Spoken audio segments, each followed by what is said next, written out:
celebrating 50 years of success. This is the Atlantic 10 Conference on ESPN+.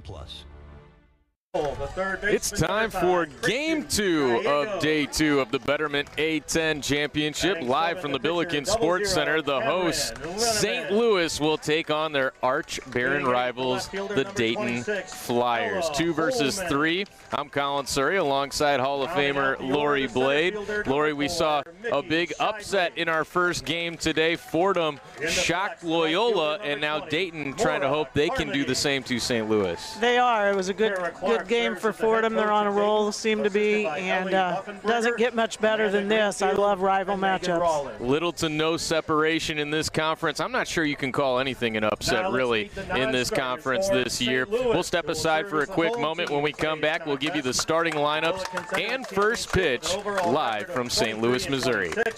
13-10.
Back to St. Louis, Missouri, where the Billikens are getting set to take on the Dayton Flyers. What a series it was in the regular season between these two teams. Izzy Kemp threw a complete game shutout in Game 1. The Billikens came back to stun Dayton after trailing 7-0 in Game 2, and then they run-ruled the Flyers in Game 3. Here's a look at the lineup that the Flyers will put out there. Not many changes that we can speak of with that starting 9. Kieran Bailey getting it started at the top. Flaherty has been deadly in the middle of that order. And Kara Clark, the coach, tremendous for Dayton as always. Pitcher for the Billikens facing that lineup will be Isabel Royal. Royal and Kemp had an absolute showdown in the A10 tournament last year. It went to extra innings, and Royal got the better of Kemp in that one. Royal went 10 innings of 2-hit ball with 12 Ks in that matchup. The lefty will look to spin it with success again against the Flyers here as Kieran Bailey leads things off, leading off the shortstop, number 2, in Game 2 today.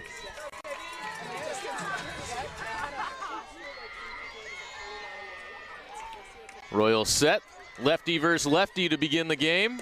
And the first pitch in there for a call strike from Isabel Royal. Great start, good location. She's gonna like that low call. Lori Blade, we've been referencing how those lefties can spin it, add a little extra movement on their pitches. Isabel Royal fits that mold. To the ground to the left side, and Arala takes care of Kiernan Bailey. Excellent play by Bailey's counterpart. Let's take a look at that defense for the St. Louis Billikens. Abby Mallow, of course, the mainstay behind home plate. At third, it's Abby Ulsis. Rala at short, you just saw right there. Sophia Benti at second. Kate Profit at first. In the outfield, Bella Stevens is in left. Carson Janey in center. And Anna Christ is the right fielder. First pitch is rolled over foul up the first base side by Caitlin Goodwin. Nice off speed to start right there. I like it. And huge to keep Kiernan Bailey off the base pass. 41 steals, one of the best in the entire country. That is a new record for steals by an Atlantic 10 player in a single season. Next to Goodwin, had her out in front of strike two. Same pitch, just different location. Goodwin hitting .227, the sophomore from Pendleton, Indiana. 3 for her last 6 in her last 2 games played.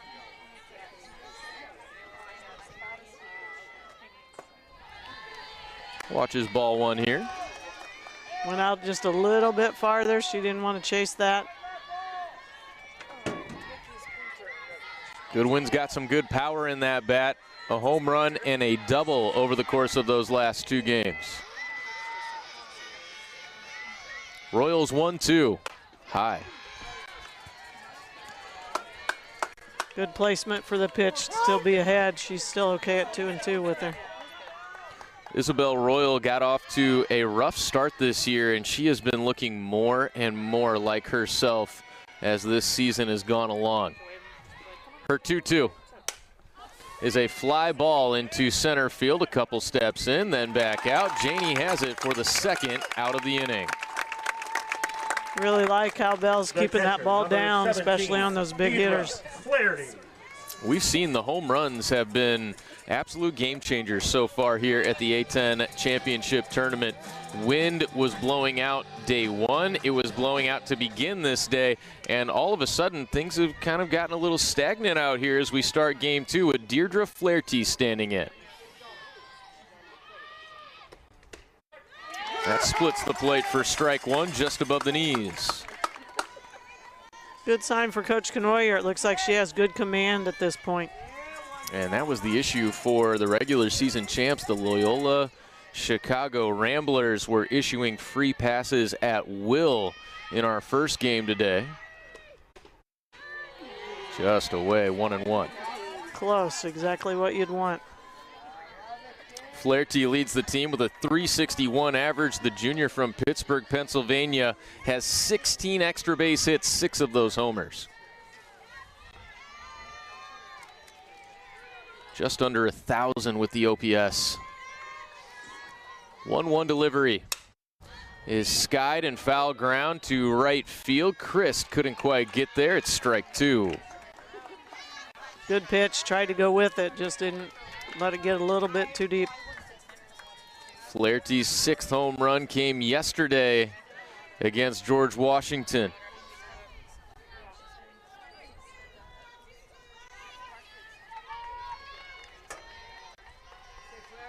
Royal ready with a 1-2. It's upstairs. Good wasted pitch again. She'll come right back at her here, 2-2. Royal peers into the dugout, and now she's ready to challenge again with a 2-2 offering. It's low instead, full count.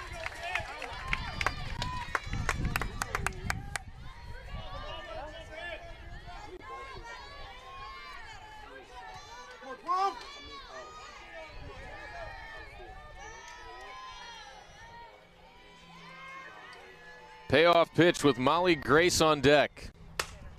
Ripped to third, and Abby Ulsis ready at the hot corner.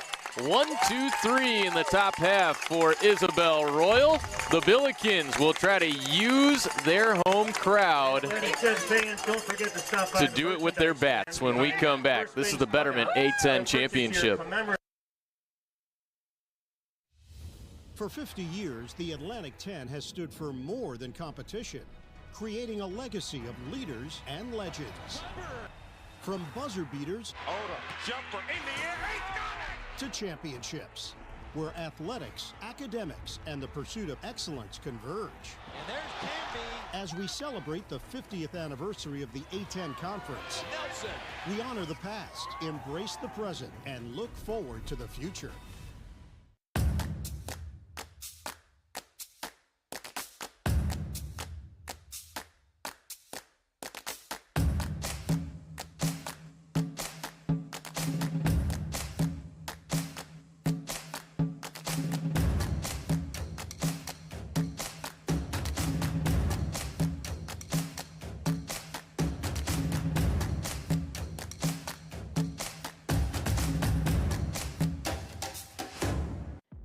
Women are power. They're an unstoppable force. Champions of change, breaking down barriers, showing confidence in every move, and courage in the face of any challenge. They stand tall, they are fierce, and women are A10 strong. Abby Olsis leading things off against Cameron Linneman. Strike one. It was ball one, just strike one on the board. Olsis will be followed by Janey and then Mallow. Abby made a great and play it's at a third 2-0 base. count for Abby Olsis to work with here. Made a great play to end that inning. Let's see if she can't start something on the offensive side. Leads the team with a .315 average, and she's working ahead in the count 3-0. Interesting for Dayton not to be going with Izzy Kemp once again here today. A surprise. That's a call strike.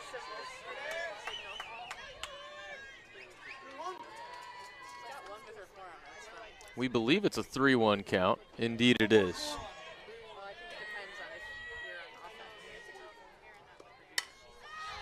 And now it's a full count.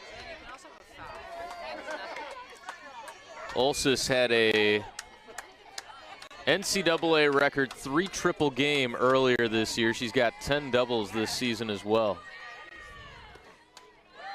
And she works a leadoff walk. For the center fielder, number 21, Carson. What you want to see at this point to get that leadoff on. So look at that lineup for the Billikens. The top 3 in this order all have an on-base percentage of over 400. They are as dangerous as they come at the top of the order. Carson Janey takes strike one over the outside edge. A .280 hitter with some great pop in her bat. 3 home runs, 11 doubles, and a triple. Showing bunt, she lays down a beauty. Linneman comes out to get it. Throw to first is not in time. Janey beats it out. They're at first and second with nobody out. Beautiful placement on that, and just beat it out.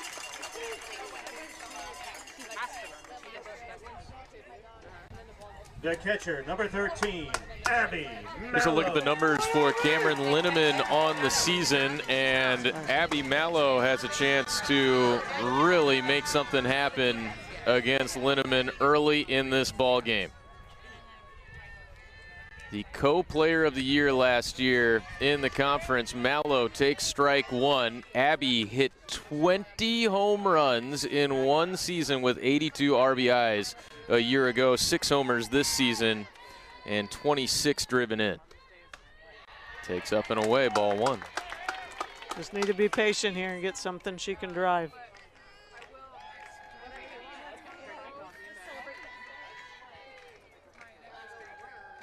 Does Linneman challenge her with a 1-1?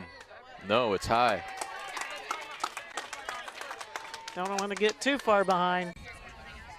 We've seen some big innings today already. We sure have. It's that rock in a hard place. You know you need to attack hitters, but with so many great power hitters here at the A10 Championship as we get a mighty hack through strike two from Mallow, you don't want to put one in the heart of the plate, we have seen multiple hitters send it over the fence. Abby didn't get cheated on that swing. Never does. Her 2-2 from Linneman is ball 3, so a full count, a walk to Ulsis, and a bunt single from Carson Janey.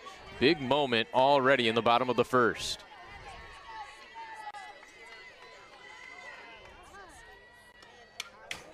Foul back, we'll do it again, 3-2. I know she would like to have that pitch again. It's really early, but this could be a big at bat in this game. The payoff to Abby Mallow is a late check swing, excuse me, strike 3. What a big out for Cameron Linneman. Anna Chris.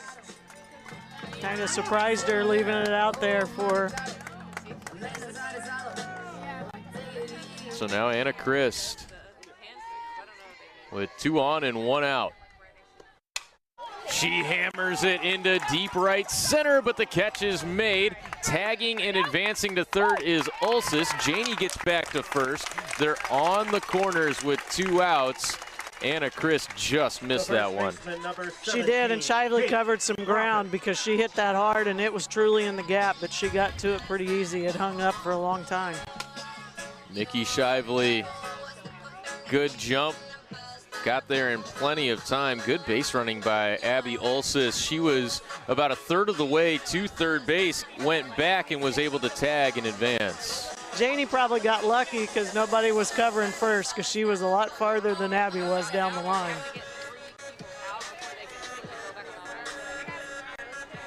So now it's going to be up to Kate Profit to come through with 2 outs. The sophomore from Pacific, Missouri,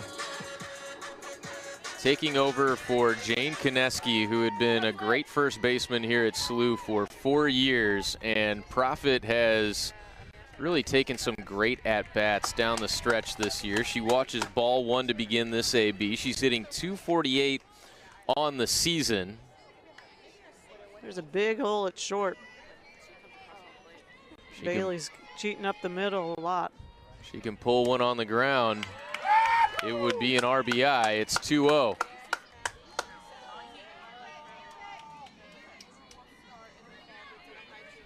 Would be absolutely massive if Linneman could get out of this unscathed after the first 2 reaching. 2-0 is sent out of play for strike 1. Seem to be keeping it out on these righties pretty good. And Profit has shown that ability to hit the ball to the opposite field. The 2-1 is outside. Bella Stevens is on deck for SLU.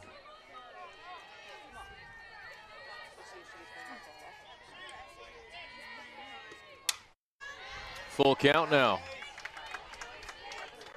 They're right on it, just getting a piece of it though. Kate Profit has driven in 21 runs this year. Ulsis is at third base, Janey at first. The payoff. Softly back to Linneman, and she does tightrope out of trouble. It stays a scoreless game as we head to the second. You're watching the Betterment A10 Championship. The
begin the second inning. It's caught out there by Bella Stevens. 1 pitch, 1 out to start the second. Definitely like that for a pitch count.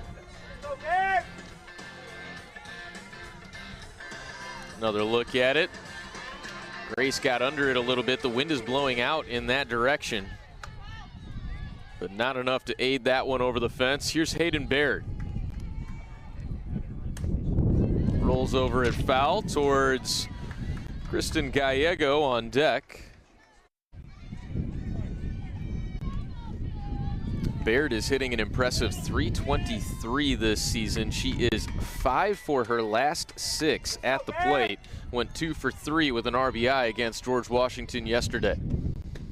0-1 gets by her. It's 0-2.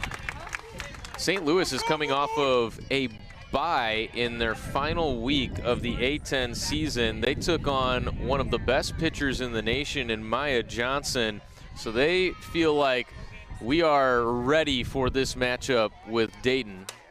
As that is hit towards first, Profit knocks it down. It gets away from her far enough that Baird is able to reach with 1 out. That's a tough one. That was a shot right at her. Tough bounce. Just got far enough away. So Kristen Gallego gets a chance with a runner on. And things could have gone completely differently in terms of the seeding and how things went in this tournament if the Billikens did not turn that game around in Game 2 of their series against Dayton. They just could not get anything going offensively in Game 1 against Izzy Kemp, and then an improbable comeback down 7-0, almost got run ruled in the game, and they come back to win it by a final of 8-7. It was quite the scene as that one just missed for ball 1. So many times a game like that, you're getting beat pretty good and you come back, that can change everything for your season. And not only that, the Billikens played their final Atlantic 10 series against St. Bonaventure. Only 2 games in that series due to weather. And in the first of the doubleheader, they were dominant. 1 in run rule fashion. And in the second game, they were trailing 2-0 going into the 6th inning. 2 runs in the 6th and in the 7th. This Billiken team has just shown a penchant for that clutch moment time and time again, going back to last year when they made their first NCAA tournament appearance. Unbelievable play by Anna Rala. She throws back to first. It won't be in time, but somehow Rala was able to get to that for the 2nd out. What a phenomenal play right there. 0-0, Cameron Litterman. Unbelievable. I thought off the bat Stevens would be the only one with a shot at it, but Rala has shown not only an incredible ability to start double plays, she combining with Sophia Benti has been so impressive this year. The right fielder, number 20, Maura But Carmody. she has covered a lot of ground on those shallow pop-ups like we just saw right there. That's huge when they can cover that ground and get an out for you.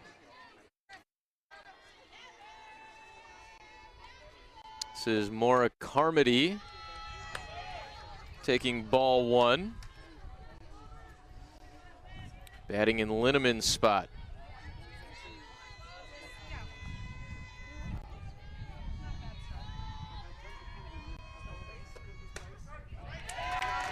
One and one.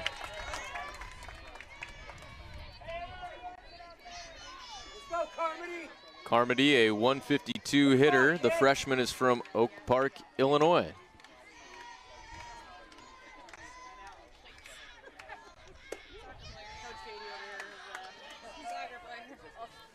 Two and 1 the count. That had some different spin on it. I'm not sure what that was supposed to be. She kind of lost it on the release.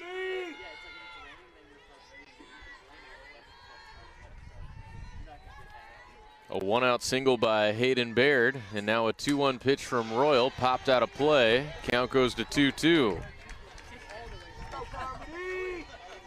Royal still in search of her first strikeout. She can miss some bats. She leads the team with 78 strikeouts on the year.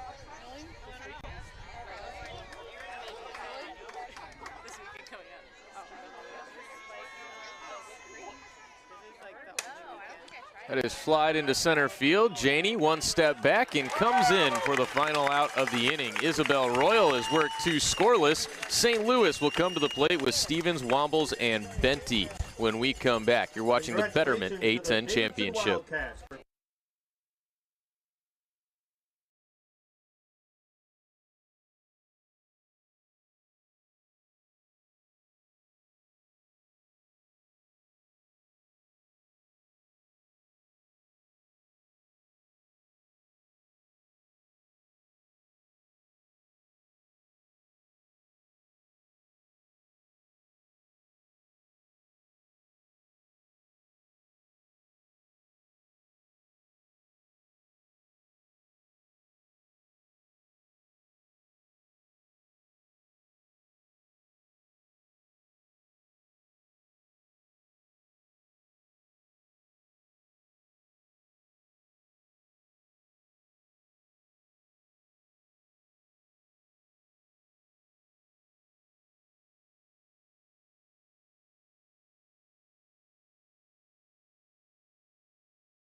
Bella Stevens leads off for SLU off the end of her bat into shallow right center. It drops in for a hit. The freshman provides a leadoff base runner for the Bills in the bottom of the second. Big difference, right? SLU goes and runs that ball down out in left field, and that one drops in right. You never know. See if SLU can take advantage this time of the leadoff getting off. Started the inning with back-to-back base runners in the first. Now Ava Wombles, who has been a tremendous hitter for the Billikens this year, taking ball one from Cameron Linneman.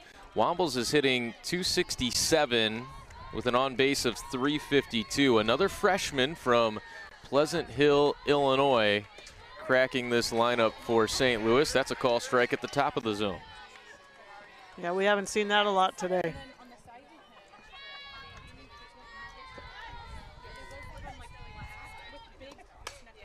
Wombles gets under that, but it's out of play for strike two. And so much turnover, so much change in this lineup from last year for St. Louis. The only two positions that are similar defensively for the Billikens, well, really it's Abby Mallow behind home plate and Carson Janey in center field. Ulsis played second base last year. She moves to third, and it's all new faces out there. And the way they have come together and grown throughout the season is the reason why they were able to claim this 2 seed. 2-2 pitch is low. It's a full count to Wombles. That's a credit to Coach Knoyer and her staff to be able to replace so many kids, and then Ulsis just being as athletic as she is, just to jump in at third base. Christy Knoyer picked up her 400th win when the Billikens took down Loyola. Another bloop single. They're at first and second. The first two have reached in back-to-back innings for SLU. That is deflating on a defense when they just, it's a good pitch and they just muscle it out of the infield and it drops in for a hit. That 2 in 1 inning, that's tough. So now Sophia Benty is at the plate. Benty had the heroics in game 2 with the walk-off home run. We'll show it to you after this pitch from Linneman. Well, maybe we won't. It's a pop-up towards first, and in foul ground, it's taken in for the first out. The shortstop, number 10, Anna Rala. We'll show it to you anyway right now.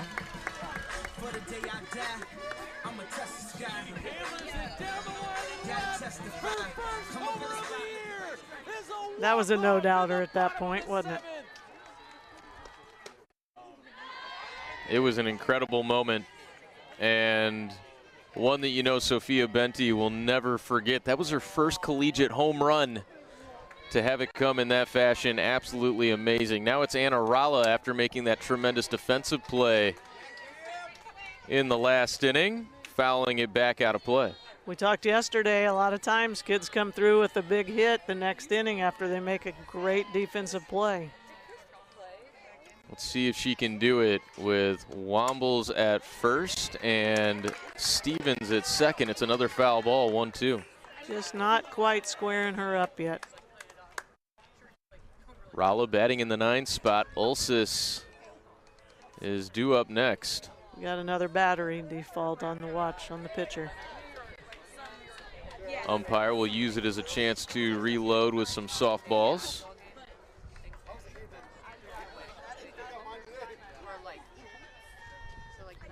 Linneman has had to grind in these first couple of innings.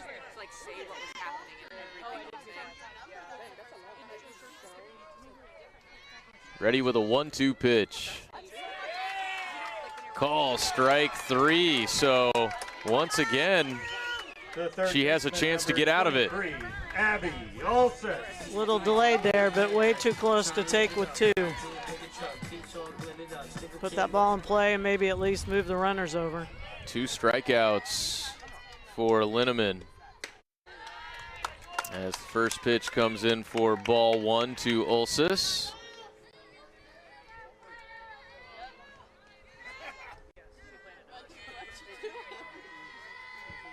Abby walked to begin this game. That's a call strike over the outside edge. She didn't really get anything to hit that first at bat. Let's see if that changes here. Away, away, away. This one off the plate. Just barely, just inching it out. That's good placement.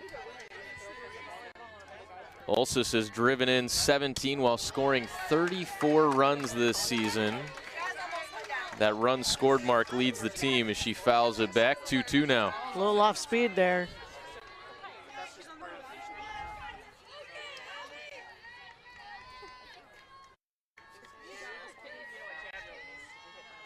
2-2 to the junior from right here in St. Louis is strike 3. Linneman gets it done again. 3 strikeouts through the first 2 frames, and it remains a 0-0 game as we head to the third. You're watching the Betterment A10 Championship.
Leads things off here in the third inning. First pitch dips low from Isabel Royal for ball 1. Rather stress-free so far for Isabel Royal. Dayton has given up 2 leadoff runners in each inning, and Cameron Linneman has limited slew. No runs scored despite that. Yeah, you hope they don't look back and miss those opportunities, but that's happened a lot lately. Ella Holman hit a home run yesterday. This one is a pop-up into shallow right field. Christ coming in, and the play is made. Last second there called her off. Mickey At least Shively. they communicated even though it was late.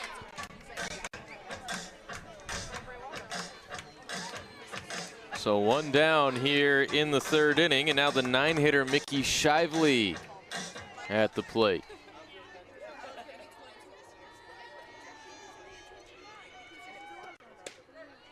First pitch splits the plate at the knees for strike one.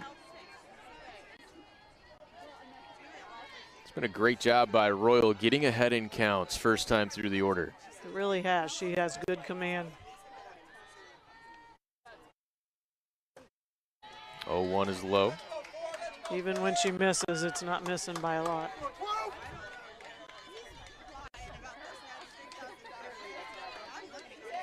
Shively was 2 for 3 yesterday.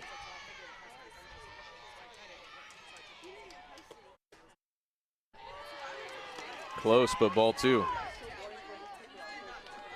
Just right there. She just needed to bring that one in a little bit. Trying to get them to chase, and they're not biting.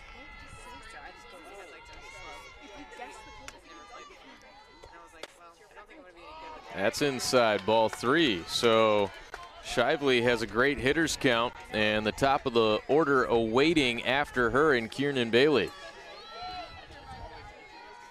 She'll get something to hit here. They're not going to put her on. Shively at the front of the box. The 3-1 to her is low and away. There you go. That's surprising with what good location she's had so far. Now we have some pressure on us. Kiernan Bailey hitting .346 this year. She grounded out to Rala to begin this game at short.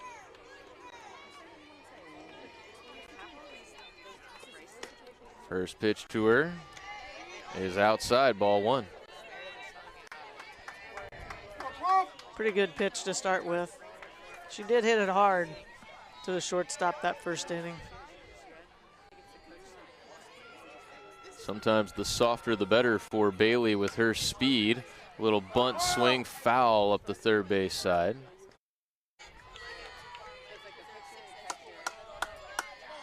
Showed you how quick Abby Ulsis is right there. She got completely in front of that ball. Tremendous fielder, incredible instinct for Abby Ulsis at third base. Big time leader on this Billiken team.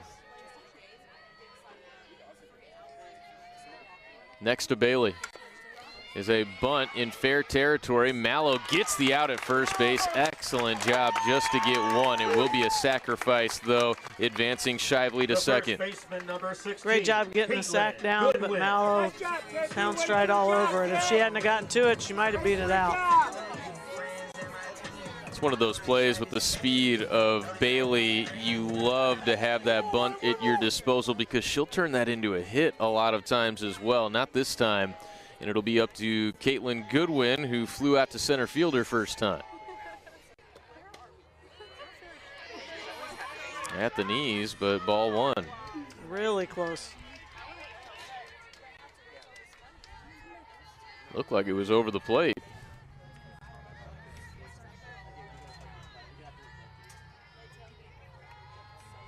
Good speed at second base. The 1-0 is high and out.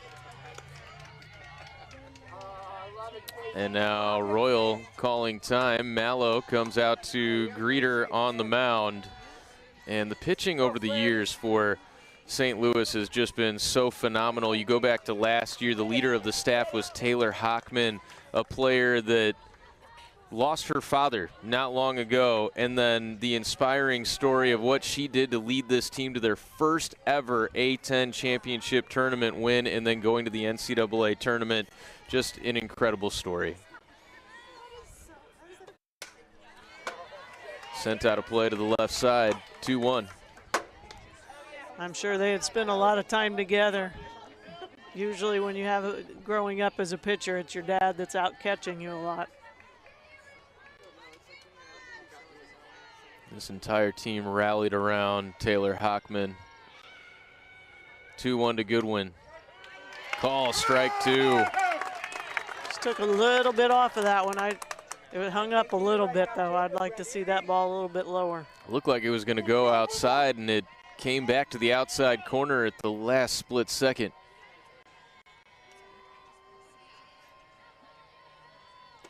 swing and a miss. It's the first strikeout in a big spot for Belle Royal. We go to the bottom of the third. No score from Midtown St. Louis. Royal and Mallow getting the job done early. This is the A10 Championship on ESPN. This is where we prepared, stretch, challenge, wonder, dream, rise. This is where we find the truth and where we find ourselves.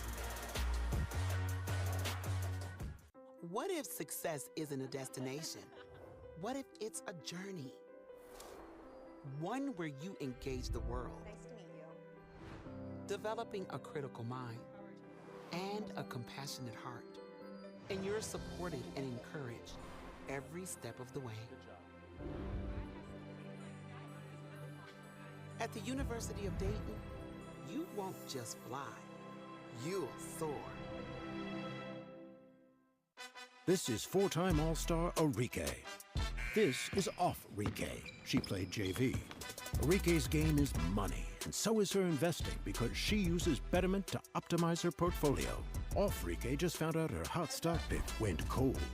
Arike uses Betterment to automatically reinvest her dividends so she can stay automatic from 15 feet. Off-Rike isn't even semi-automatic. Being able to focus on your game instead of the market, that's the Betterment effect. Carson Janey starts out ahead 1-0 against Cameron Linneman. She singled back in the first inning. No score here in the bottom of the third between the 2 and 3 seeds, SLU and Dayton, respectively. That's over the dugout of Dayton for strike one. Carson's done a good job at the plate all year for Coach. Cameron, though, is just keeping him off enough. They're fouling a lot of pitches off. Another one, as you say that. Just not quite getting through it all.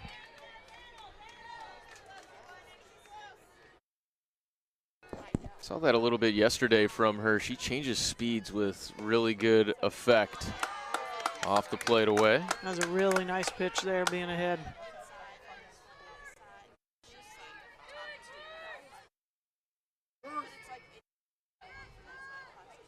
Two to Janey.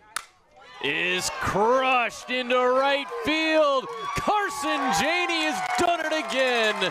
It's 1-0 SLU.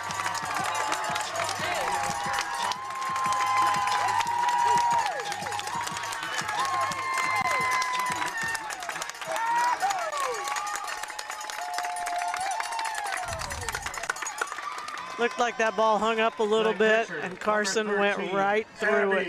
Mallow. Christy Canoyer told us that she can just see it in Carson Janey when you get to postseason play, when you get to the big moments in a game. She's got this demeanor about her. She comes to life when it matters the most. Carson clutch Janey makes it 1-0 SLU, and now you got to deal with Abby Mallow. Mallow trying to go for the encore performance, but it's right at the wall for the first out. The right fielder, number Here's the home 45, run from Carson Janey to break the tie in the 10th inning against Izzy Kemp. Almost the exact same location. It sure was. Nothing like a home run to get the crowd into it. First offering to Anna Christ is just a touch low for ball one. Call strike. Friendly strike zone near the top of the zone today. So far it has been. We haven't seen that in the first 4 games. 1-1 is off the hands. Foul, 1-2. Pitchers will love that. No question. But then you try to use that elevated pitch against a player like Carson Janey. She goes up and pummels it. Good take. Layoff, yes. That's hard to do. Pitch was in the zone the entire way until it wasn't. 2-2 from Linneman. Backs are off the plate. We've got a full count. Cameron's been really close on some of these with 2 strikes. They've been tough to take. Anna Christ flies into shallow center field, and a diving grab made by Mickey Shively. And she's trying to pump her team up. She is. I thought we were going to see a third little bloop fall in, but she wasn't about to have that. She got a good jump, came in, went to her knees to get it. Big play right there by Mickey Shively.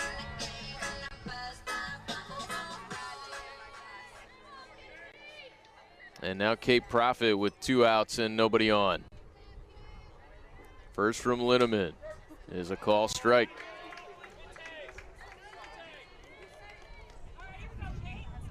That's a tough pitch right there, cutting it across.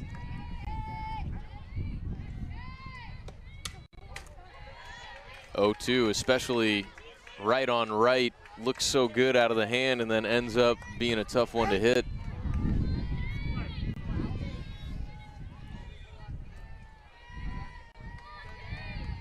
Lead-off home run by Carson Janey has gotten the scoring started in this one.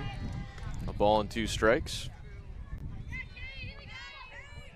I know they're down, but Linneman's really looked good so far. She really has. 1-2 to Profit. Fouled off to the right side.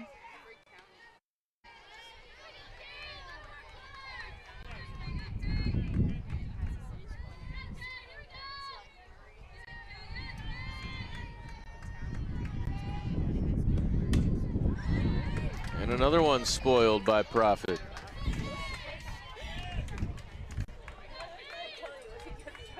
They're hanging in there. I mean, they're fouling a ton of balls off. Somebody's busy back behind us. That's what we've seen from the teams that have been successful so far. Tough at-bats with 2 strikes. Cape Profit putting one up right now as the count moves to 2-2. Definitely an advantage when you get to see more pitches at a time. That is crushed into deep left center field. It's off the bottom of the wall. Cape Profit chugging for 2. She slides in safely with a 2-out double. Tell you what, that's 2 balls this inning that yesterday they might have been out getting it up with the win. 7 doubles on the season now for Cape Profit. How about that at bat? She sees a ton of pitches and then continues the inning for SLU.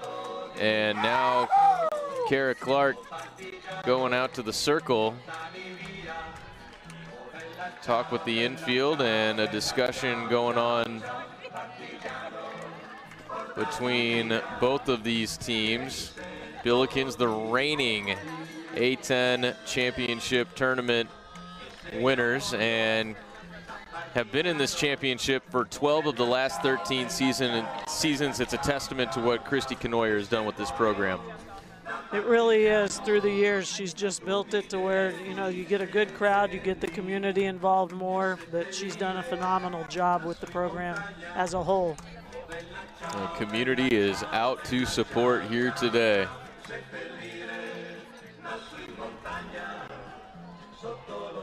One of the best in the business. Great person. They've left some runners coach on. They need to try and get this next one in again. Bella Stevens will try to do it. She takes up ball 1, and Stevens spent a lot of time batting in the cleanup spot this year, so she has seen a lot of those runners in scoring position. She does once again here. And working ahead 2-0 never hurts. No, it doesn't. Working that outside again.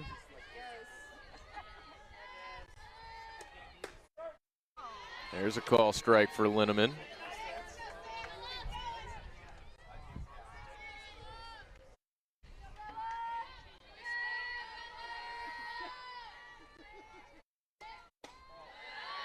Three and one now. Bella Stevens and Anna Christ, both from Columbia, Missouri, both went to Rock Bridge. That program has brought some serious talent to SLU.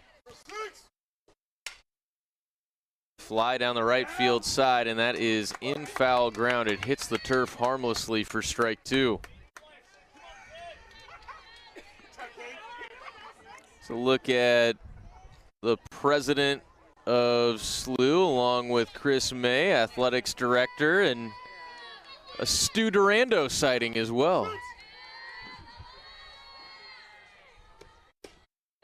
Ball 4, Stevens works the 2-out walk, and Linneman could not get profit. She doubled, now a walk, and it gives Ava Wombles a chance here with 2 down.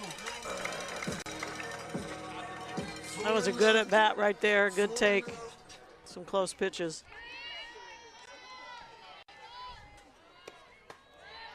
First from Linneman, misses high and away, ball 1. Wombles singled her first time up. First couple innings, that curve was really right there on the outside corner. Now it's a little too far. As you see her working on in between pitches, that release. Finds a strike at the top of the zone there.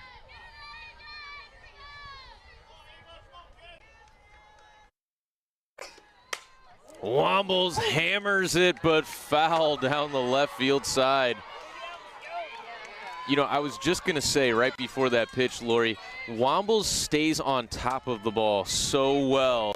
She just couldn't quite keep that one fair. I think they tried to sneak one in on her. That won't happen again. 2-2.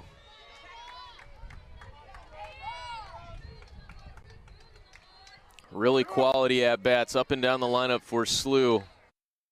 5 hits. And the solo homer to lead off the inning. That's a call, strike 3 for Cameron Linneman. And it sends us to the 4th. Carson Janey has made it 1-0 SLU. This is the Betterment A10 championship. The junior from Columbia, Illinois, got into that one. 1-0 Billikens.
Ball 1 to Deirdre Flaherty to start the 4th inning.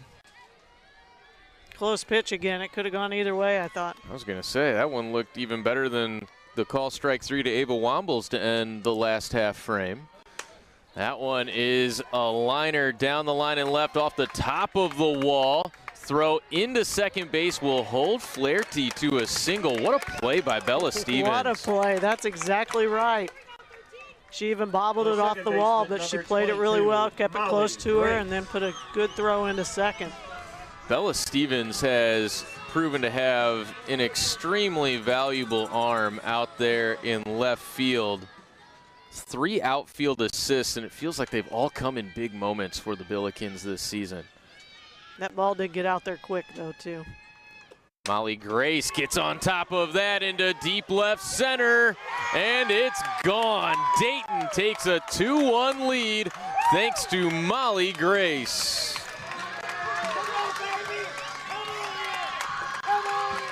Her 5th homer of the year.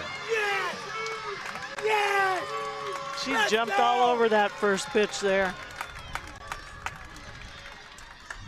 The designated player, number 8, Hayden Beard. Just hung up on her, and she got all of it. Sure did.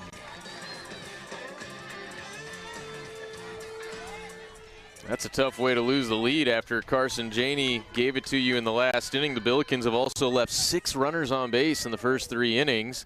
Royal delivers strike 1 to Hayden Baird. We've seen teams, every time somebody scores, they bounce right back and respond, and Dayton did the exact same thing.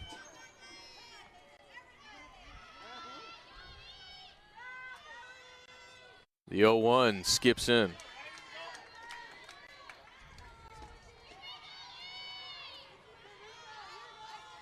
Baird was the first hit of the ball game for Dayton. In fact, they had only had 1 hit entering this inning, 2 already, and now they lead it 2-1.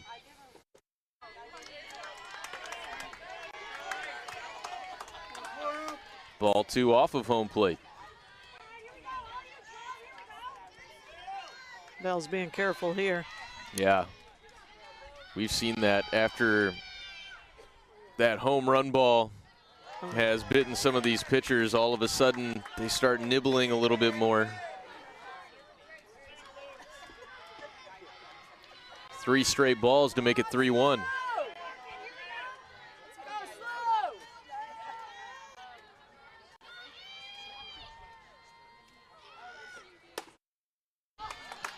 A 1-out walk. Excuse me, no out walk. The third baseman, number 5, Kristen Gallego. First 3 have reached in the inning, and now Gallego will try to keep it going.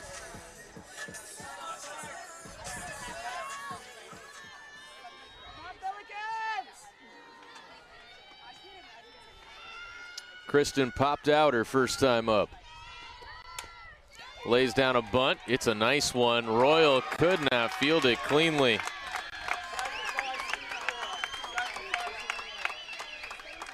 That's 2 sacrifice bunts they've gotten down, though. We haven't seen that in the first 4 games that much. The pitcher. Seen them struggle to get it down. 0-0. Good fundamentals from Dayton, and now the pitching coach for SLU, Maxine Rodriguez, will go out there to have a word with her talented lefty. What a flip in momentum. Dayton starting a rally here, making their 13th consecutive appearance in the A-10 championship.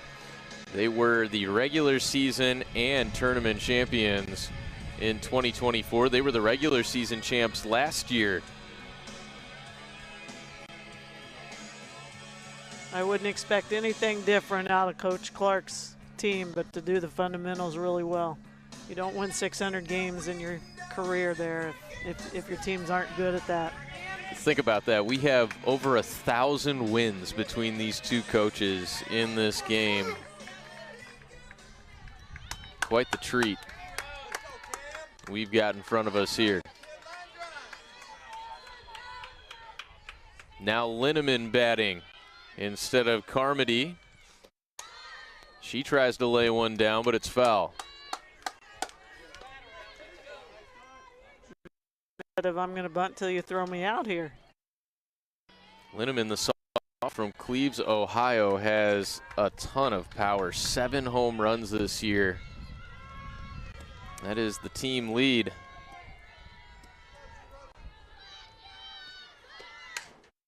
This time she gets it down up the first base side. A flip to Profit in time for the first out, but now they're at second and third with only 1 down for Ella Holman. Number 26. Coach is going to play the short game here, moving those runners over.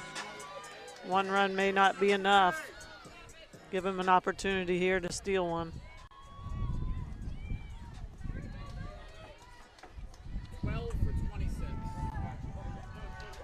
And now we get a pinch hitter. Number 12, Sose Broglin will be the pinch hitter.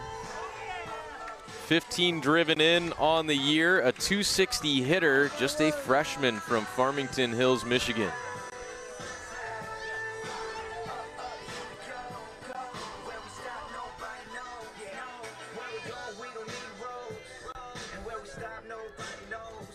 We've seen Kara Clark trying to really push some buttons and strategize early in this game.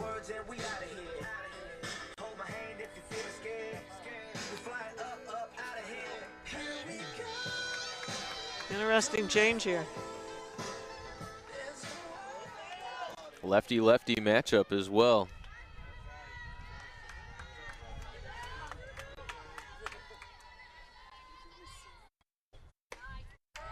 Royals first offering a call strike. Good location, low and out.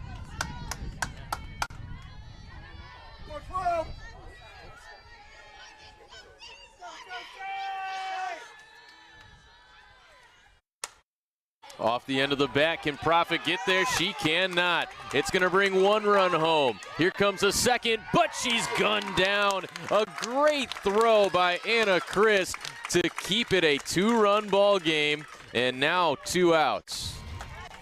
Huge play to keep that second run from scoring right there. Number 4, Mickey Shively. Great throw. Mallow receives it really well and gets that tag down. But the pinch hitter came through. Exactly what coach wanted.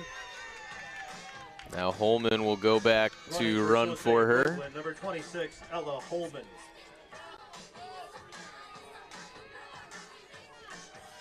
So we've seen what the outfield arms can do for SLU early in this game.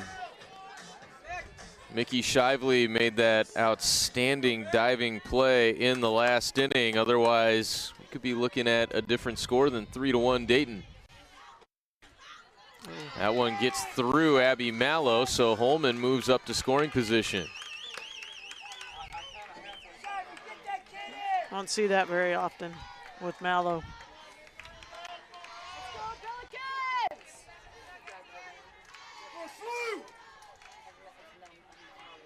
There's Holman at second base now. Big spot here for Isabel Royal. She leans and fires a slow roller to the right side, and the flip is in time. Underhand from Benty, but a 2-run homer from Molly Grace has put the Flyers on top. Over the left center field fence. 3-1 Dayton. You're watching the Betterment A10 Championship.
Dayton with a huge 3-run top half to claim the lead back after Carson Janey made it 1-0 SLU in the third. First pitch to Sophia Benty from Cameron Linneman is ball 1. And how about the job that Cameron Linneman has done not only today but yesterday as well for the Flyers? She's been big. She's been impressive today, holding them to just 1. They've had multiple opportunities to put some more runs on the board. And she's been right there, and even when she misses, she's close. So let's see if SLU can answer. Dayton sure did in putting 3 up. Let's see SLU. 8-9-1. Benty popped out her first time, and now she's done it again. Gallego makes the play at third. The shortstop, number 10, Anna Ralla. Brings Anna Ralla to the plate. She was a strikeout victim her first time up. Transferred into SLU from John A. Logan.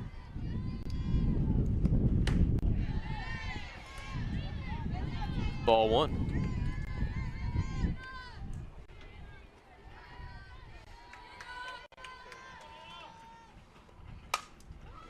Slowly hit to the left side, tough play, and Ralla beats it out for a one-out single.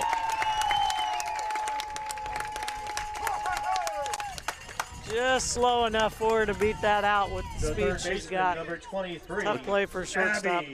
Looked like it rode up on the glove of Kieran Bailey as well at short. She got around it really well, did everything she could. So now it's Abby Ulsis. She takes strike one. Ulsis has struck out and walked. Wind's picking up here. Yeah, it sure has. Linneman works ahead 0-2.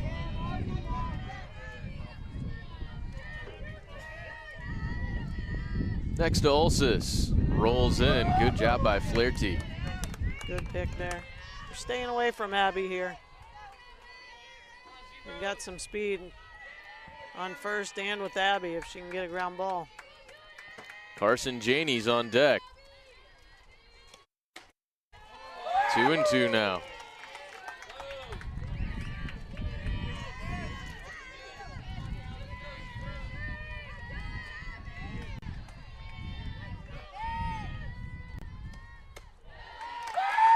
From 0-2 to 3-2. Just losing it outside here. Big pitch again with Janey, who homered her last time, coming up next. And it's ball four. 4 balls in a row after starting 0-2, and Ralla moves up to second. We've seen those leadoffs all day doing their job like that. Doesn't matter if they get behind or what's going on, they find their way on.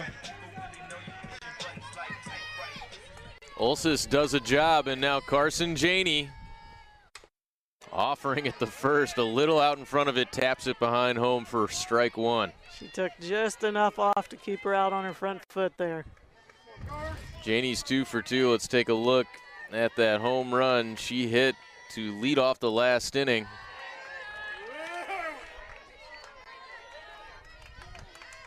Linneman missed low and away with that last pitch. It's 1 ball, 1 strike.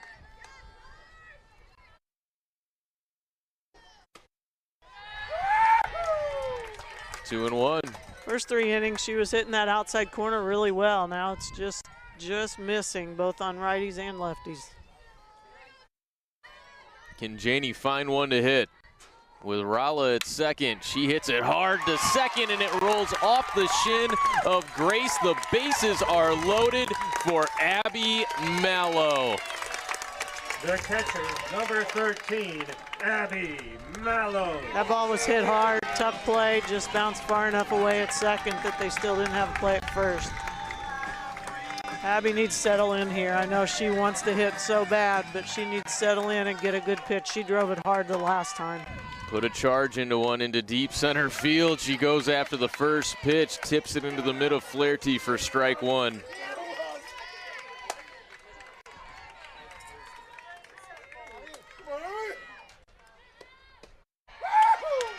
A ball and a strike. Linneman struck her out back in the first inning. Abby Mallow has meant so much to this Billiken program. She has never known anything other than being a 1 or a 2 seed in the A-10 championship. Really tells you a lot about the winning characteristics she brings to her team. It sure does, and the recognition that she brought to the program last year with the season she had was huge too. Low, ball 3, nowhere to put her. Even hit a home run in the NCAA tournament against Indiana. Talk about how clutch Carson Janey is. Abby Mallow no different. 3-1 is popped up though a mile high to the right side, and Grace is under it. 2 outs. The right fielder. That's a big out for Cameron right there. Good pitch to get Abby to chase. And now it's up to Anna Christ. Talked about all those runners that Linneman has stranded. Kara Clark calling for time. She's headed out there to have a discussion with Linneman. This is big right here. They've already left so many runners on with opportunity, and Linneman's found her way out of it almost every time other than the home run. I know it's only the 4th inning in a 2-run ball game, but this feels like a situation that SLU has to cash in on. You would think. You only get, seems like you only get so many opportunities, and they've had a number of them so far. So Christy Canoyer has talked about how this team has played so well when they have a big crowd. Had some former players that are from Chicago in attendance when they played at Loyola, won 2 out of 3 against the regular season champs. Had a huge crowd here at home when they took on Dayton, took 2 out of 3 from the Flyers then. They're hoping they can feed off of that energy here in a big moment with the bases juiced and 2 down. And Anna Christ, who has hit 5 home runs this year, coming to the plate.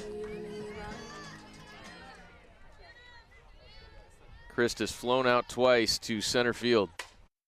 And this is a pop-up into shallow center, a step onto the grass. Grace has it, and SLU has stranded 9 base runners through 4 innings. They trail at 3-1. This is the Betterment A10 Championship on ESPN. For 50 years, the Atlantic 10 has stood for more than competition, creating a legacy of leaders and legends. From buzzer beaters Jumper in the air, to championships, where athletics, academics, and the pursuit of excellence converge. and there's Canby. As we celebrate the 50th anniversary of the A10 Conference, Nelson. we honor the past, embrace the present, and look forward to the future.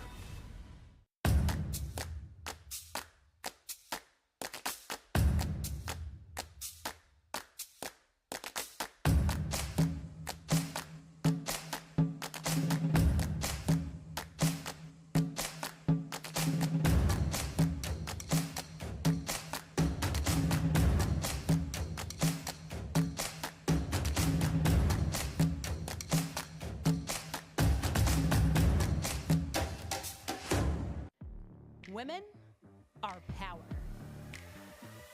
They're an unstoppable force. Champions of change, breaking down barriers, showing confidence in every move, and courage in the face of any challenge.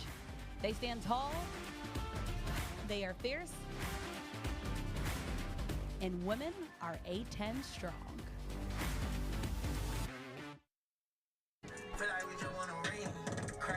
Kieran Bailey, a ground out to first base to begin the 5th inning.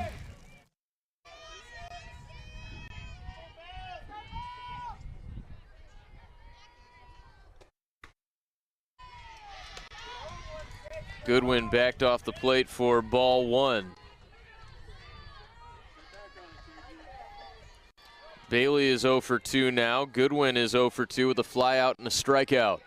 Tons of opportunity for SLU at the plate, and just the leadoff solo homer from Carson Janey to show for it.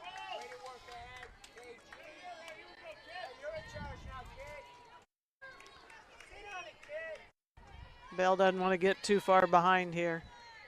Let her defense help her. Especially with the middle of the order coming up. Caitlin Goodwin representing the 2 spot, a 2-0 pitch.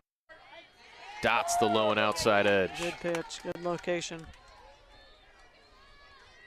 Saw her get a little bit up in the zone in that last inning, living down in the zone to begin this 5th.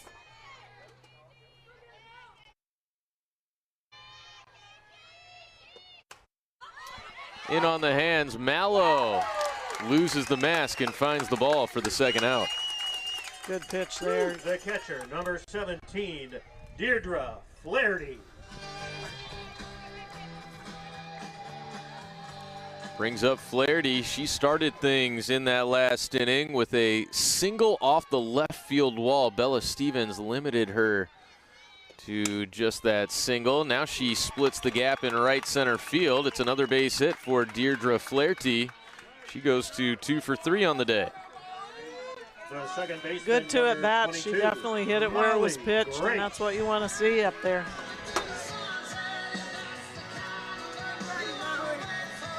And now Molly Grace, who hit that big fly in the last inning, a 2-run homer. She gets a chance here with 2 down in the inning after that base hit from Flaherty.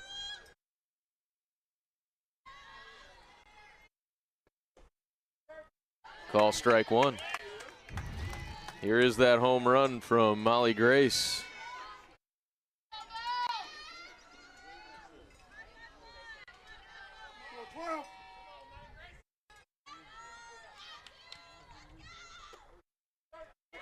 Oh, and 2.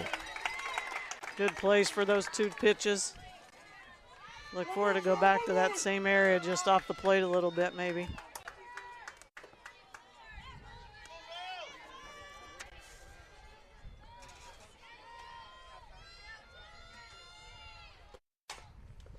It's a roller to the left side. Rala handles it for the final out.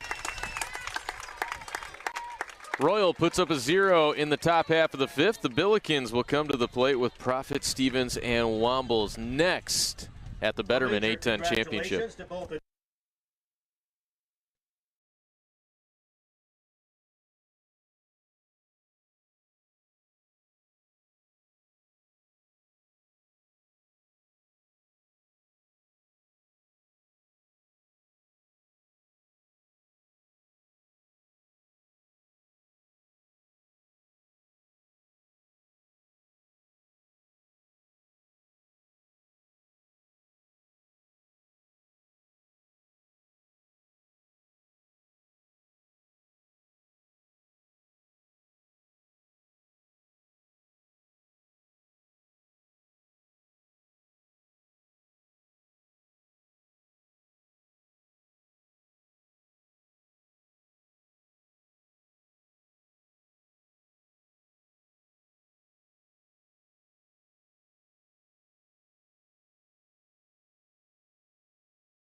Pitcher of the Year has entered the chat. Izzy Kemp into the game for Dayton. Video game numbers for Izzy on the season. But the Billikens handled her well earlier this year. She'll face Kate Profit leading things off in the bottom of the 5th. First pitch is much too high for ball 1. Profit blasted one off the wall for a doubler last time up, 1 for 2 in the game. Kemp got 2 innings in last night, I think, and got tagged for 2 runs. She did push that ERA over 2. It was sub 2 before that. That's fired in for a call strike near the top of the zone, and Izzy Kemp needs a new pitch com.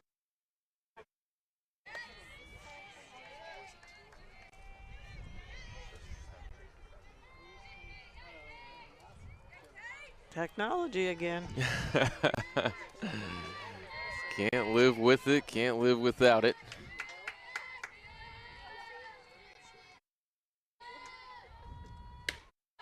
That's upstairs.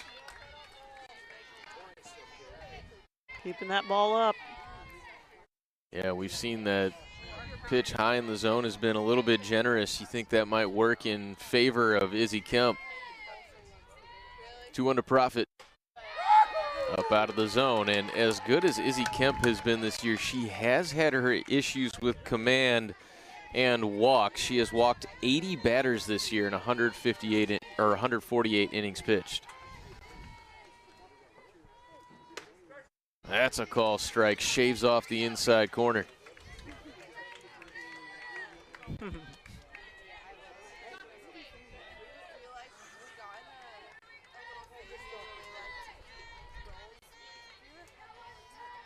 Big full count pitch coming to Kate Profit. She gets on top of it into shallow center. Shively diving. Did she catch it? Yes! That's 2 saving catches she's made out there, and it's made a big difference. The left fielder, number 6, Bella Stevens. Have another look at it.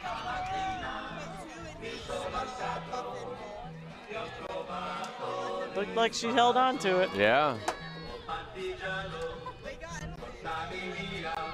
It's hard to see. We're looking through the fence from our vantage point. I thought maybe it had bounced up into her glove, but she got the leather there.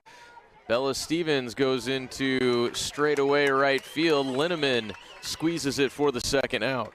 There's a fine line here. You want to hit good pitchers early, but you also kind of want to run her count up, maybe get to her a little bit. Brings up Ava Wombles with 2 outs and nobody on.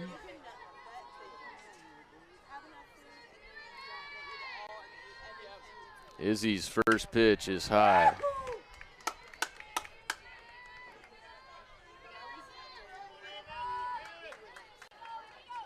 She does keep it up, but I tell you what, if you don't catch up with it, she is going to get strikeouts. Yeah, there's a reason why she likes to work up, in, and out of the zone. Wombles underneath strike 1. Wombles is 1 for 2 with a single and a strikeout.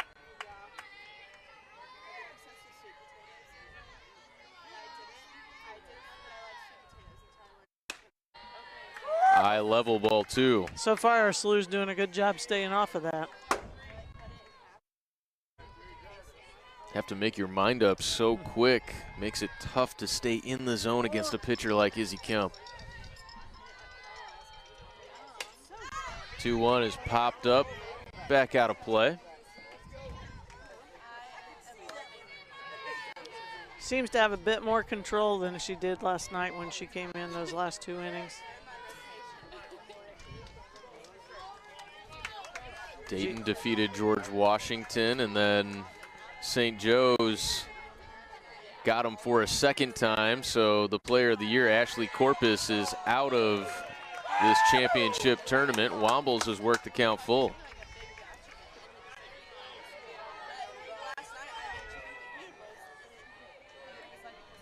Kemp looking for a 1-2-3 first inning out of the pen. That's popped up again and will once more work its way out of play.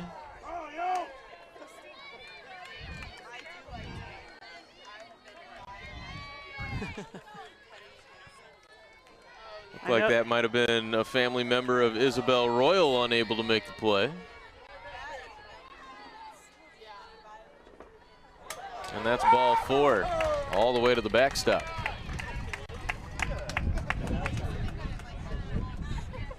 The second baseman, number 7, Sophia Benty. Well, here's the player who got her in the big moment with the walk-off. Sophia Benty at the plate. Call strike to begin the at-bat. Benty thought she had ball 4 in the at-bat that she ended up hitting her first collegiate home run in. Got pulled back to the plate, and then she pulled it over the left field fence. Tips that into the mitt, and it's 0-2 quickly. She's going to go right at her. You know, in the back of her mind, she knows she's the one that hit that home run, but she's attacking her 0-2 here. Can she get her to chase on an 0-2? No. There's a reason she has 260 strikeouts. She doesn't mess around. She likes to get ahead and then just mess with you and see if you'll chase. Picked up the save yesterday. Her 1-2 is tipped to the backstop.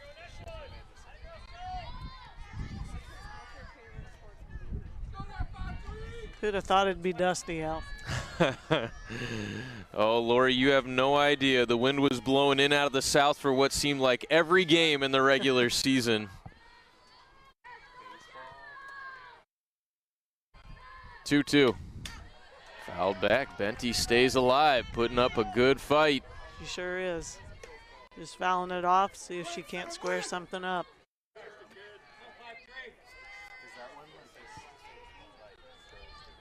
Wombles at first base after a 2-out walk. Benty spoils another.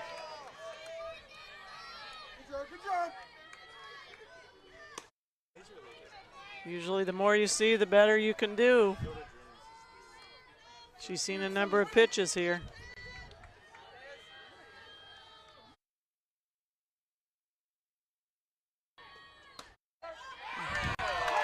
Call strike 3. We're going to the 6th. Dayton leads 3-1. You're watching the Betterment A10 Championship.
Pitch from Bell Royal to Baird is ball 1. Hayden Baird has singled and walked. Scored the 3rd run of this game for Dayton in that 3-run 4th.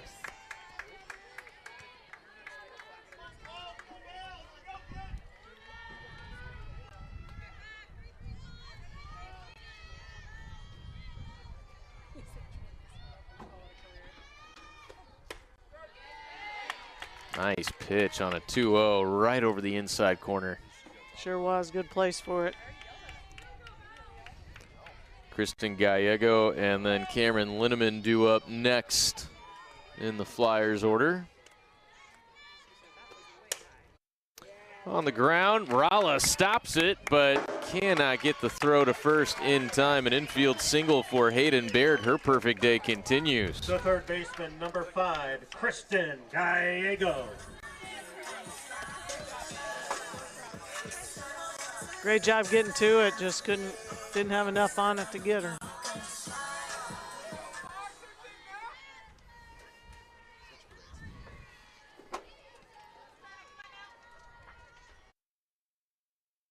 Gallego squares around and sends it foul up the third base side. Coach understands the value of 1 run in this game, that's for sure, putting the sacrifice bunts down.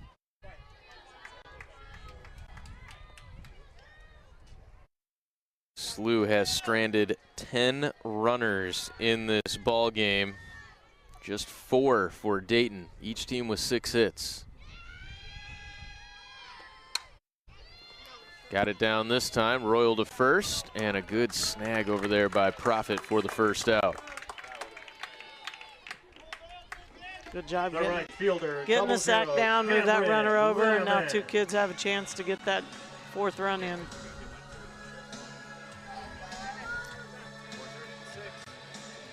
And now Possible change coming here for Dayton. They will go with a runner out at second base. Izzy Kalinsky comes in to run for Baird. Running for Cameron Lineman. For Kristen Gallego is number 10, Izzy Kalinsky. Excuse me, running for Hayden Baird.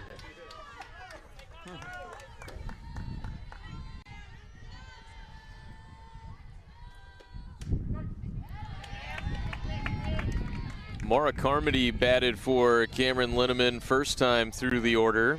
Linneman dropped down a sacrifice bunt her last time up. Take strike one here.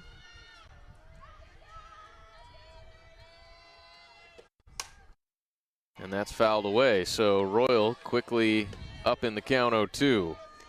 Linneman did a great job for her 4 innings, setting this up for Kim to come in to save it. Yeah, that's a great point. I mean, clutch pitch after clutch pitch from Cameron Linneman.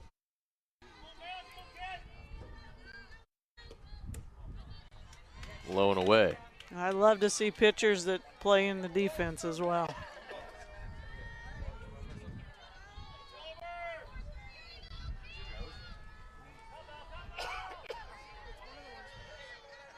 One-two from Royal.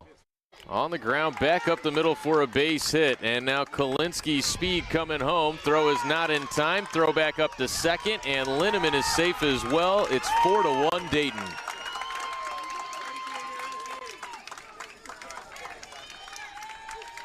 Just not quite in time on both plays. What a great hit up the middle to get that 4th run in. Ella Holman.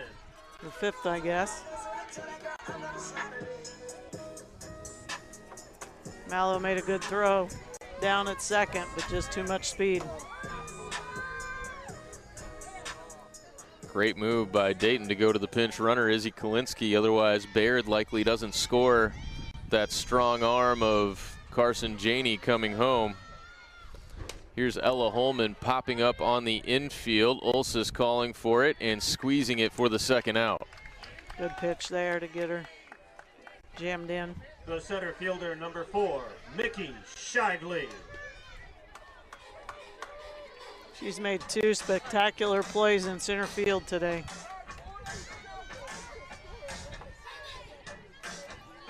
Shively is walked at the plate and grounded out.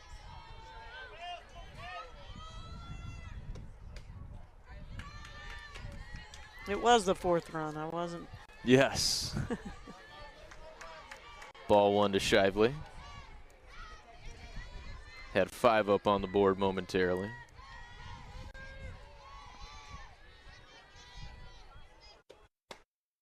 Good pitch. She continues to challenge these hitters, that's for sure. We've seen that. You got to do it. I'll put it this way, we've seen what happens when you don't. Exactly. 1-1 coming from Royal. On the ground to the left side, Rala was going to have a tough time getting her at first base anyway, but now they're on the corners. That's a base hit on the infield. Yeah, she was really deep for that and didn't come get it. It was in the hole. Kiernan Bailey.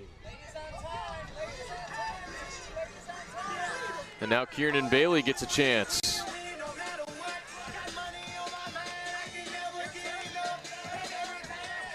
Bailey's 0 for 2 with a sac bunt.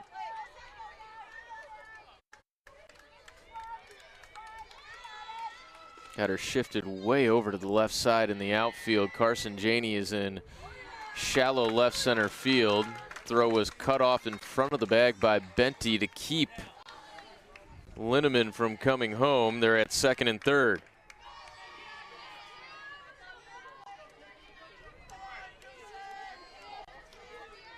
You would have to think the way they're shifted that they're going to stay out on her. 1-0. Off the plate away.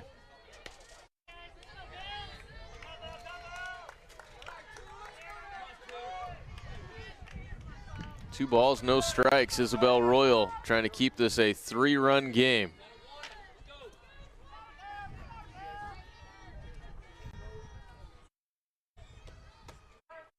There's a call strike, and that's a tough one to deal with for Bailey. Normally you would think it would be, but as quick as she is, she can put that thing down for 2 hops and beat it out. That's a great point.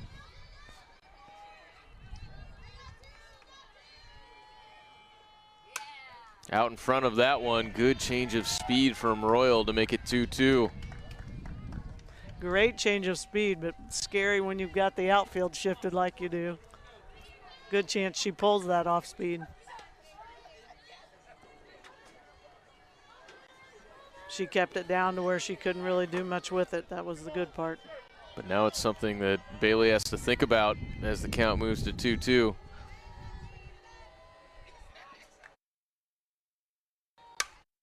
And she slaps it right at Carson. Janey had her played perfect for the final out. Dayton adds one more on the RBI single from Cameron Linneman. It's now a 4-1 Dayton lead as we move to the bottom of the 6th. This is the Betterment A10 Championship on ESPN.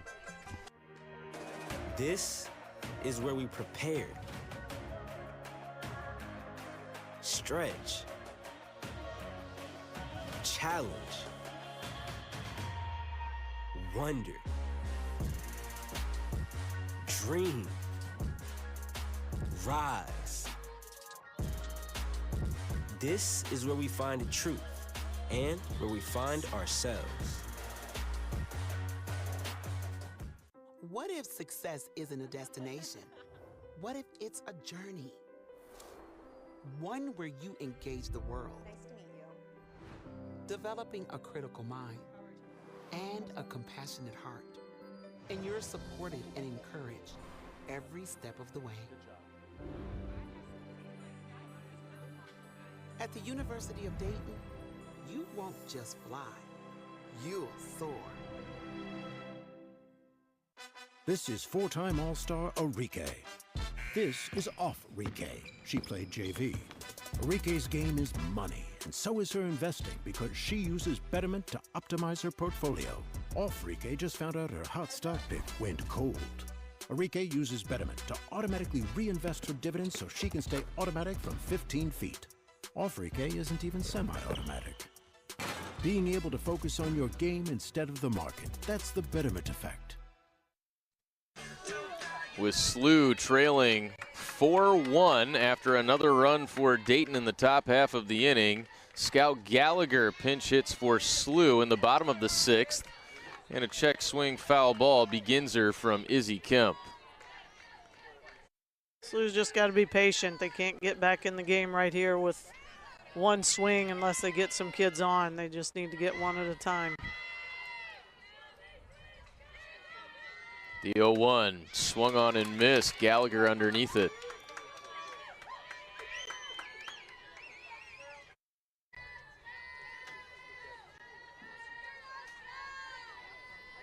Scout showed some serious power as a freshman last year. The 0-2 to her. Runs off the plate away from Kemp. I think we knew that wasn't going to be anywhere near the plate. Let's see what she does with this 1-2.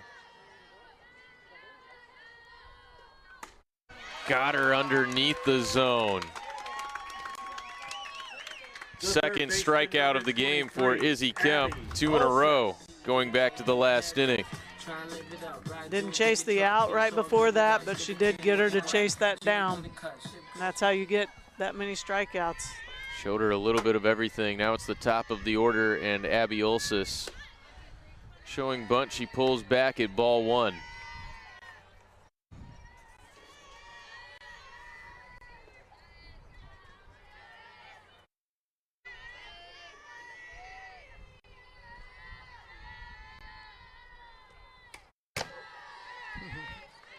Loser of this game will play St. Joe's in our final game of the day. That will be an elimination game.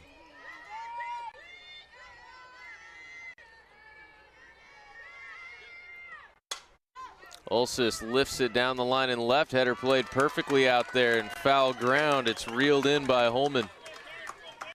Sure did have it played perfectly. She was already on that line. Went right in that area.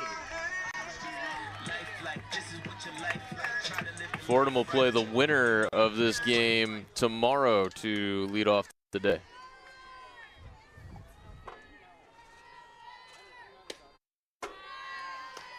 It's outside to Carson Janey. This is exactly how you want to face Janey with 2 outs and nobody on. Responsible for the only Billiken run, a solo homer in the 3rd. 2-0. Does she get something here to hit hard? I would think so. With Mallow on deck, you don't want to give any free passes up. At the top of the zone, it's a call, strike 1.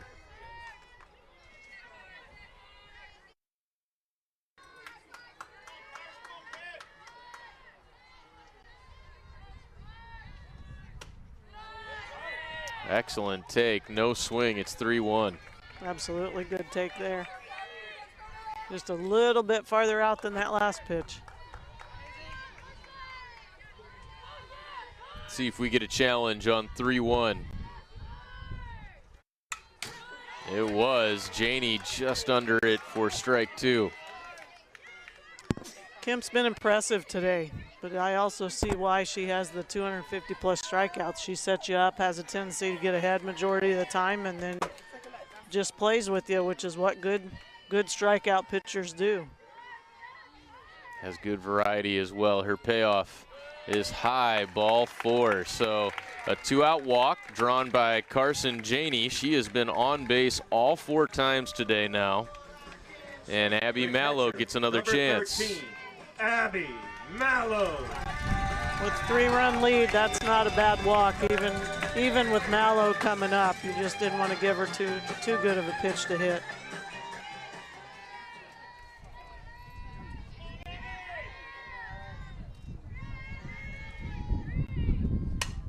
Mallow pops another one up into shallow right center. Shively calls for it and has it for the final out. We go to the 7th with Dayton leading 4-1. This is the Betterment A-10 championship.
Things off here in the 7th. The Flyers lead it 4-1. 4 unanswered runs after the solo homer from Carson Janey. First pitch is in for a call, strike to Juliana Gonzalez, a 294 hitter you can turn to off the bench, the sophomore from Lebanon, Ohio. That's always nice to have, isn't it? An embarrassment of riches for Kara Clark. 0-1. Call strike 2. Isabel Royal still working for the Billikens here in the 7th.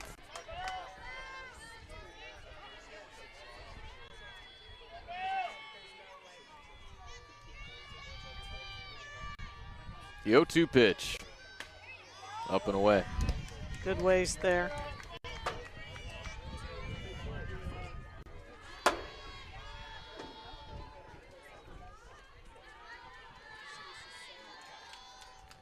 Deirdre Flaherty and Molly Grace to follow. Way out in front of strike 3. It was a drop third strike. Gonzalez recognized late. She's tagged out for the first out. Abby stayed with it and got that tag on. What a beautiful pitch, though, from Royal.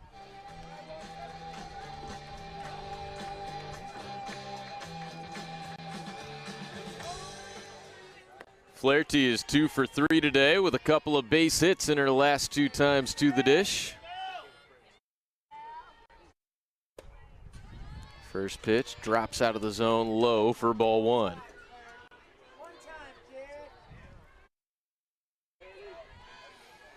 This heart of the order for Dayton 3 through 5 has been incredibly productive today. All 4 of the runs scored have come from 3 through 5.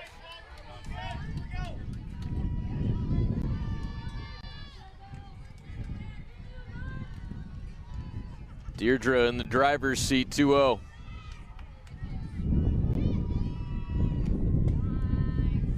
Ball 3.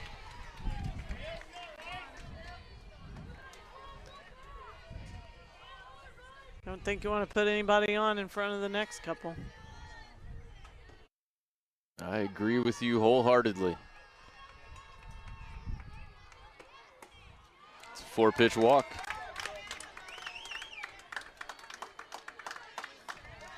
The second baseman, number 22, Molly Grace. Third walk of the game for Dayton, and now Molly Grace, who had that 2-run homer back in the 4th, 1 for 3 today.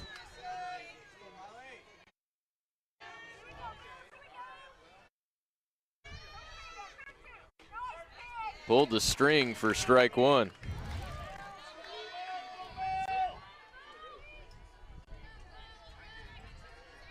High pitch, and she absolutely demolished it.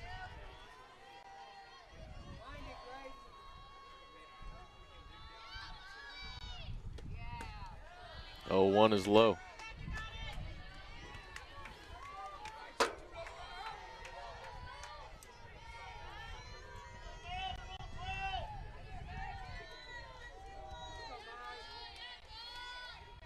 Izzy Kalinsky is on deck. Up and in.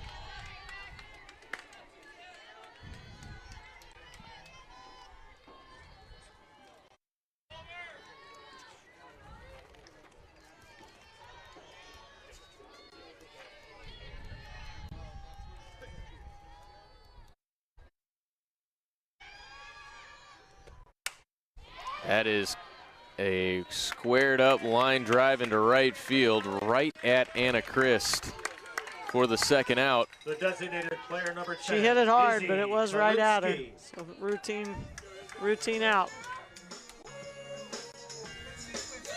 So now Izzy Kalinsky, after running for Hayden Baird in the game to hit. Kalinsky, a .290 hitter.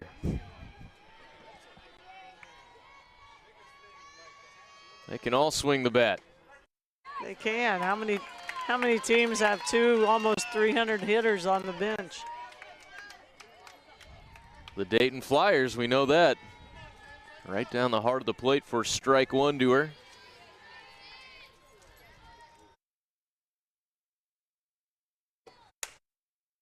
Rolled over to the left side. Anarala retires her for the final out. The Billikens need at least 3 runs with 3 outs to work with when we come back on the Betterment A10 Championship on ESPN.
Was the right fielder, number 45. The bottom of the 7th inning. 4, 5, and 6. The last hope for St. Louis. Anna Christ will lead things off in the bottom of the 7th when the Billikens made their big comeback against Dayton in that second game of the regular season series. It was Anna Christ with a couple of huge doubles late in that game.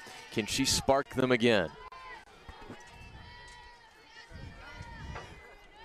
First pitch from Izzy Kemp finds its way to the backstop.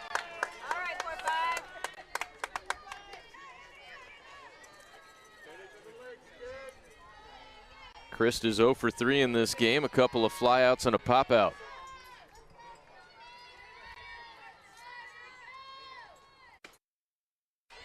That finds the zone thigh high for strike 1. That's tough when you throw one over her head and then come right back with a heater right on that outside corner. It's just a setup pitch, huh? 1 and 2. There you go.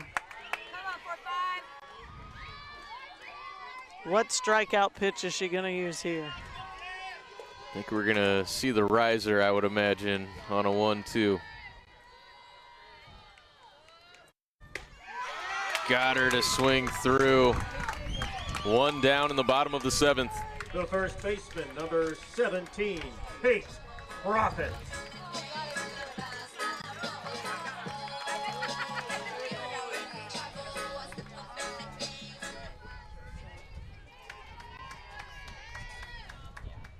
Kate Profit is 1 for 3 with a double.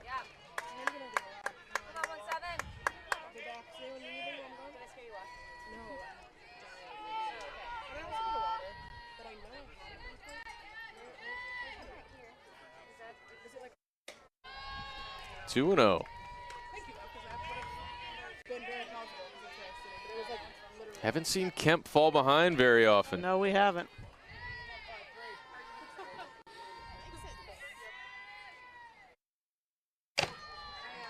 And now you'd have to think big old red light for Kate Profit in a 3-0. I'm going to say no. You need base runners. Has she given up a hit yet? She has not. Issued the walk to Carson Janey and Ava Wombles. Those are the only base runners she's allowed. It's a call strike.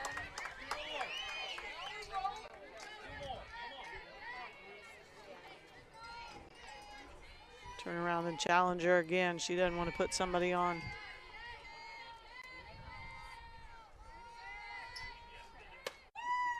It's inside, though. Kate Profit draws the 1-out walk. Billikens need at least one more base runner to make it interesting here.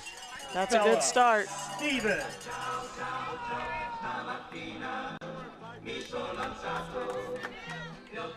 Bella Stevens has had a good game. She has singled, walked, and flown to right.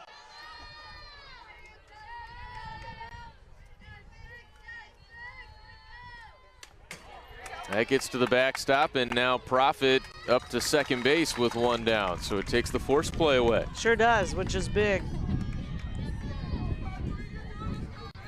This is tough here for these SLU hitters because she's a little bit all over the place this inning. And that's almost a part of the arsenal for Izzy Kemp. She can be effectively wild at times, but you don't want to allow any more free base runners here in this scenario, no doubt. No, and they feel the same way. That's why they're going to come out and talk to her again.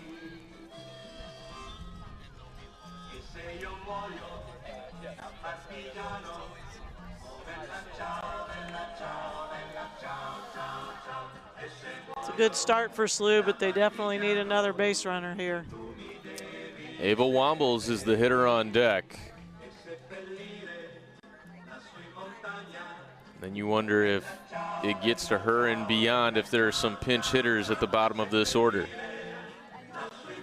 And I'm just saying, Sophia Bente's waiting in the wings down there too after her huge home run against Izzy Kemp earlier this year. She'd love to have another chance. And it would make it exciting if we can get to her.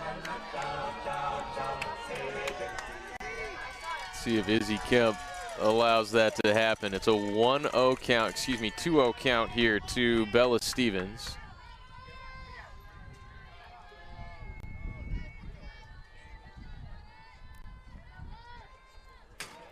Three and 0. And now Profits at third.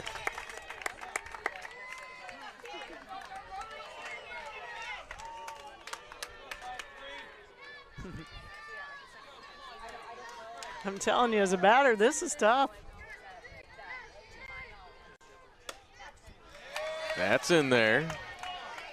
3 feet over her head and then right down the pipe. 3-1 count. Bella Stevens, I think, confirming that. The pitch from Kemp. Rolls in. It's ball 4. They're on the corners, and the game-tying run is coming to the plate in Ava Wombles with 1 out. Wombles. Exactly what you need for SLU to make this interesting. Didn't want to risk. That ball did get away from Flaherty, but you didn't want to risk that. You can't waste an out here. Wombles drew the walk against Izzy Kemp. Back in the 5th inning, she works ahead 1-0. All of a sudden, Kemp has lost her command after striking out Anna Christ. She's been really good till this point. Another one to the backstop. That brings home a run, and Stevens into scoring position. This is incredible.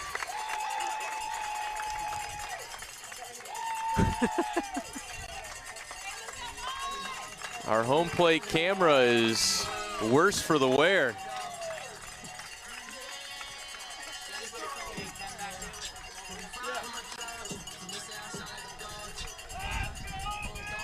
They keep trying to talk to her.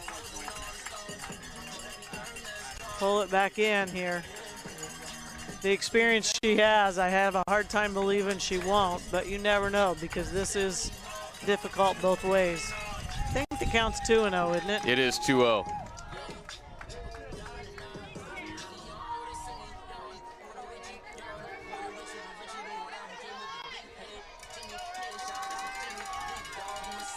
But think she has to be taking this pitch at this point. Have to be.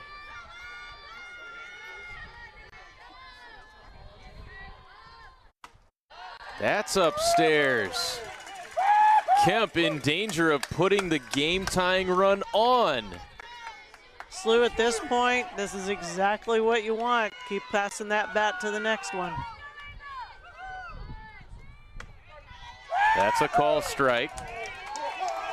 3-1 to Ava Wombles. Sorry, it'll be interesting if Coach Knoyer gives her a green light here. You don't want her to chase something.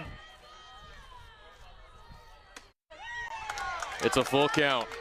She's found it again. It's all right. Let's see what happens here. Huge pitch with 1 out in the inning. Wombles flies it into deep left field, and going back to make the grab is Holman, and now the Billikens are down to their final out with Sophia Benty coming up. Sophia Benty. Good job by Kemp to come back from that. We showed you what happened earlier this year when these two faced off. Does Benty have some magic in her again? Not this time. A pop-up on the infield. Molly Grace has it inside the circle, and Dayton wins it by a final of 4-2. We'll step aside for a moment. When we come back, Kara Clark will join us in postgame here on ESPN.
Clark to come on over in post-game.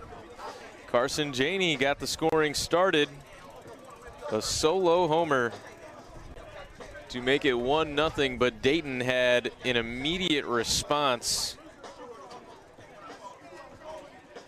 Mickey Shively making a number of tremendous diving plays out in center field. Profit a double off the wall.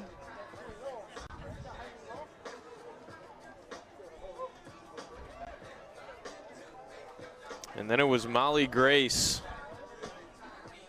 That huge 2-run homer.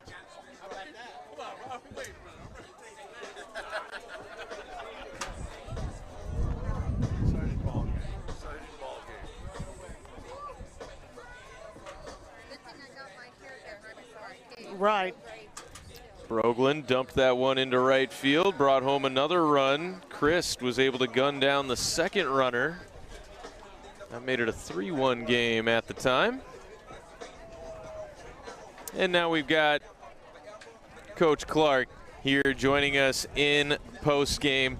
Big win for your Dayton Flyers. You get to do it against your big rival in St. Louis as well. How does that one feel? Man, that was a tough battle. I'm just really proud of our kids. We had key contributions, defense, offense, in the pitching circle. What a heck of a start from Linneman and some incredible web gems in center field with Shively. It was incredible for Linneman. What was your thoughts not going with Kemp and going with Cameron? I mean, it's a complete staff, and we try to find the best matchup for our opponent. And we had a lot of data on the success that Linneman had against SLU, and we felt good about having her start and see how far she could go. What do you think it says about Cameron's composure, all of the traffic she dealt with on the base paths and was able to dance out of it time and time again? This kid is unflappable. Her composure is incredible. She really is a competitor, but everything kind of just rolls off her back. She's probably the most lighthearted kid that we have, and so that really lends itself well in the circle, and she's probably our best defensive pitcher as well, so she's able to feel her position and help out with her glove.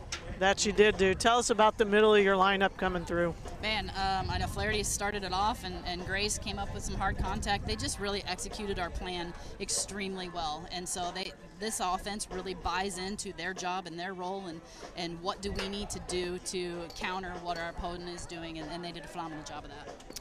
Izzy Kemp lost her release point for a second there in that final inning. Was there any doubt in your mind that she would dial it back in and figure it out? No, she made it interesting, right? She definitely made it interesting, but we were going to stick with her regardless of the outcome. She's a competitor. She's been in the circle for her whole life, so we just kind of had to remind her of that. She's a fierce competitor and high passion, and so I think the motion maybe got a little bit away from her, but she was able to dial back in and get the final outs.